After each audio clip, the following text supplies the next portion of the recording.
Welcome back, guys. It's iCONiCK here, and in today's video, as you can see, I got the Agera lined up on the drag strip, and we are about to send it down the strip right now. I just torched my man, who we're just blowing him away, absolutely leaving him in the dust. Yo, 853 with a top speed of almost 200 miles an hour on the drag strip race. So in today's video, guys, I'm going to be showing you how to win the street race, city race every single time.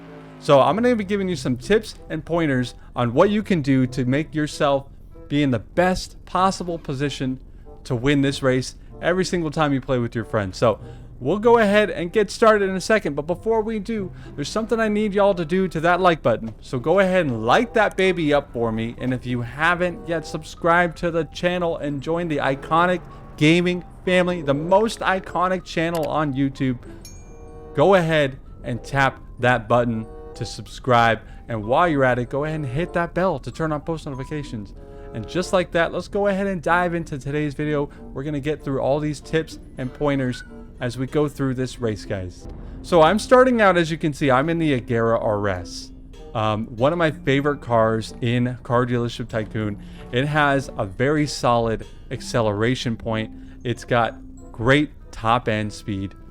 It obviously is not going to be able to keep up with the Bolide and the Absolute, maybe even the Tuatara, but it makes up for it with the acceleration. So it's great for the city race, and it really is a great car overall. So if you want to try to impress your friends, what I suggest, pick a car that, obviously if you want to go with a faster car, you can, but all you need is, I would pick a car that has good acceleration, because the city race, as you can see, there's all these bends and turns. So it's not really about top speed. It's more about the lines and the angles you take as you approach the different lanes of the road. So okay, so my man is in the Tuatara. We are in the Agera RS, as I mentioned. So here, you want to kind of hug this tree. So that tree, if you just saw, is kind of where you want to start out, and then you want to kind of go wide, and you want to start to cut these corners. So you got to be careful of the curbs, but if you can get it good enough, I want to hug this tree right here too. You want to start to cut these lines early. So I'm gonna hug that building. So if you could see, as I came through, I'm kind of hugging these lines. I'm making sure not to let my finger off of the accelerator as much as possible, because I don't want my car to downshift. I don't want it to lose speed. So as you can see, once I'm kind of going through the gears, you can hear the gears upshifting. If I turn and let my foot off the gas, I'm losing a lot of speed. So I'll show you right here. So I'm going about 100. I'm going about 200. So if I turn, you can see I'm dropping down to about 200. It does take a little bit to get up through the gears, but once you're up there, you need to maintain that speed as much as possible. So I'm still carrying around 200 miles an hour on these hard lefts. And here you've got to brake. You can't take that turn at 250 miles an hour. As you're coming around these curves, you've got to kind of take this line and try to cut the point. So right there, as I got the point, it's very tough, which is why it's hard to be consistent, but you want to kind of get the point. If you take too much of the curb, you're going to possibly spin out or flip your car. And as we're coming up here on turn number 6, the key is to cut and try to cut the building as much as possible. So these curves are okay. It's when you try to take a curb like this, you might get a little bump, or even this one, you kind of see that little bit of a bump. You're losing speed there. So you want to try to cut them at the point. And then here, I've even seen some people take that tree. That's a tough line.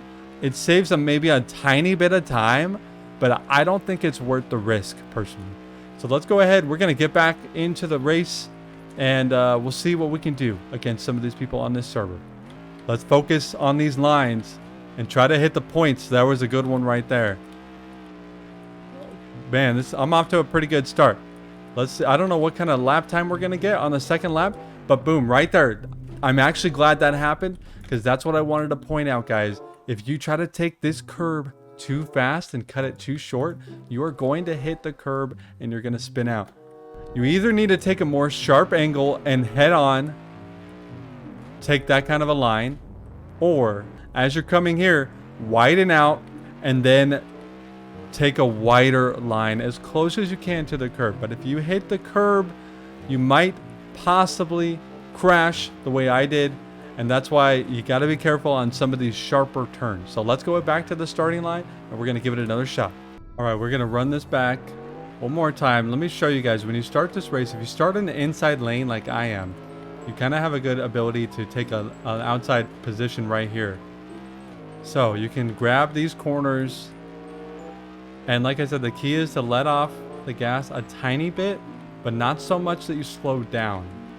And then here on the outside. So if you guys want tips to win every single time, this is what you got to do. You just have to pay attention to every turn. You got to be focused. And when you come left, see that one I was able to get over the curb okay. So it kind of depends. Every lap is going to be a little bit different. You're coming in with different speed. But here, I'll go for the tree line.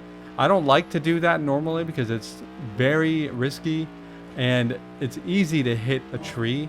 But sometimes if you got to make up some speed or you're in a fast race, it might be worth trying it out. Not my fastest time on a 2-lap race, but it's consistency. Winning this race is more about consistency than anything else. So as you can see, we have some folks who are coming in. They're at 33 seconds a lap, and I was at 28 seconds a lap. So it's possible to get down into the 26s and the 25s in this race, but you have to run a very clean race and keep your driving lines very accurate, which is tough, which is why it's hard to be consistent. But that's the key. Consistency is key, guys. So practice, practice, practice, and I guarantee you'll be doing much better, and you'll start to impress your friends if you want to try to win this race consistently. All right, guys, I'm in the Gamera. I wanted to show you guys another car and how it works. So this car is far cheaper than the Agera. It's only like $2 million, so you could get it and have a decent car for this race. So I'm not going to do the tree route, but there's that. You guys know what's there. You can practice the tree route if you want. I don't think it's worth it myself, but just pay attention to the line that I'm taking, and you will impress your friends if you can beat them most of the time. So as you can see, I came in first place again, and there's some cars that were in this race that are way more expensive than this one here. This car is only $2 million, as I mentioned. It's mostly about consistency. So yes, having a super fast car helps. So if we look in the store here, if you look at all the class 3 cars, having one of these cars is going to help. You know, even the Jesco. I mean, look at the speed of the Veneno is 238. The speed of the Jesco is 263. So this does require the Hypercars Game Pass. So if we don't consider that, so compared to this one, we've got 242. So the Veneno is at 238, so just a touch under. So these cars can really compete with one another because, as I mentioned, I'm in the Gamera, which is a class 3, but it's only 2.25 million. So all of these class 3 cars are pretty decent. I'll even pull out, I'll tell you what, I'm going to pull out the Saline right now and we'll go race this one and see how we do. We're taking on some cars that are definitely a little bit faster, so I'm going to try to work in my tips and show you guys that even if you don't have the fastest car, you can still do very well in this race. When I'm making this turn, I'm already thinking about where I'm going to be at for this next turn. So look at, I'm already passing some of these guys who are taking some wider lines. All right, I'm neck and neck with this guy here. Let's see if I can win this race. Got to take some good lines here, and we might be able to come out on top in the Saline, which is not the fastest car. I mean, it's not a bad car, but it's not the fastest. So I took a pretty aggressive corner right there, and it was a little sketchy, but it paid off, and I think we are going to win this race. All right, check it out. We beat the Koenig Sig by 2 seconds. We also beat the Bugatti Cento Dieci, which is handling is 9.9, and it's 256. It's a $12.5 million car. Let's compare that to the Saline. So the Saline is 202. So almost 50 miles an hour less and 2 points less in handling. It's only 1 million. We just beat that $12.5 million car. And that's because some of these tips with a race will help you guys. I guarantee it. Let me know how it goes. Leave a comment if you think any of these tips will help you win this race.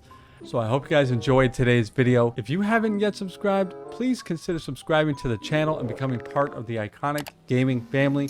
And before you head out, there's something I need you to do, that like button. Go ahead and light that baby up for me.